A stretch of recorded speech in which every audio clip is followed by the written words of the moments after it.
నా ఆశీస్సులు. నేను 90లో ఒక 9 నెలలు 10th అయితే చెప్పలేదు, 9th వరకు మ్యాథ్స్ చెప్పారు. భద్రయ్య గారు 10th చెప్పేవాళ్ళు. అందుకనే నేను ఒక 9 months చేశాక మాకున్నటువంటి ట్రాన్స్పోర్ట్ ఫీల్డ్కి వెళ్ళిపోయాను. ఆ తర్వాత 97లో గవర్నమెంట్ ఉద్యోగం వచ్చింది. నా మొదటి అపాయింట్మెంట్ సండ్రూడ మండలం, తర్వాత కొడిజర్ల మండలంలో ఎక్కువ కాలం చేశాను. తర్వాత తల్లాడ మండలం అన్నారగూడ హై స్కూల్లో చేశాను. ఈ మధ్య అక్టోబర్లో కొత్తలింగాల కామేపల్లి మండలం పోయాను, అక్కడికి వెళ్ళాను.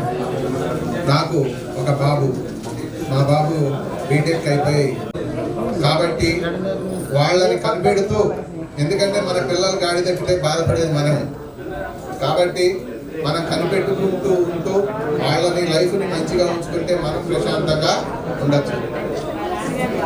ఈ అవకాశం ఇచ్చినటువంటి అందరికీ నా కృతజ్ఞతలు.